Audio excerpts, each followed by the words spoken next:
50 দিনের ব্যবধানে ডায়মন্ড হারবারের সাংসদ তৃণমূলের সর্বভারতীয় সাধারণ সম্পাদক অভিষেক বন্দ্যোপাধ্যায়কে পরপর দুবার চিঠি পাঠিয়েছে আয়কর দফতর।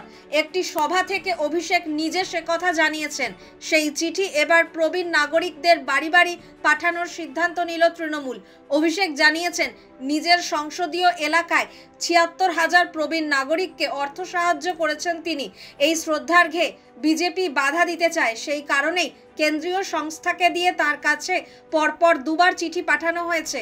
বিজেপির এই স্বরূপ সকলের সামনে তুলে ধরতেই চিঠিগুলি প্রবীণদের বাড়িতে পৌঁছে দেওয়ার কথা ঘোষণা করেছেন তিনি।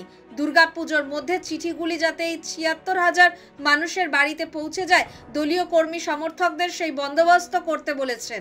জনসভা থেকে বিজেপিকে কটাক্ষ করে অভিষেক বলেন, আমি কেন ডায়মন্ড হারবারের ৭৬,০০০ প্রবীণ নাগরিককে শ্রদ্ধার্ঘ্য দিয়েছি? বিজেপি থেকে আয়কর দফতর থেকে আমাকে চিঠি পাঠানো হয়েছে। কেন টাকা দিয়েছি ওরা জানতে চেয়েছে, যাতে আপনাদের এই শ্রদ্ধার্ঘ্য এবং বার্ধক্য ভাতা বন্ধ হয়ে যায়। এটাই বিজেপির আসল চেহারা। আয়কর দফতরের চিঠিতে ৭ জানুয়ারি এবং ২৪ ফেব্রুয়ারির তারিখ লেখা আছে বলে জানান অভিষেক। 50 দিনের ব্যবধানে লেখা এই দুই চিঠি ডায়মন্ড হারবারের প্রবীণ নাগরিকদের বাড়িতে তিনি পৌঁছে দিতে চান।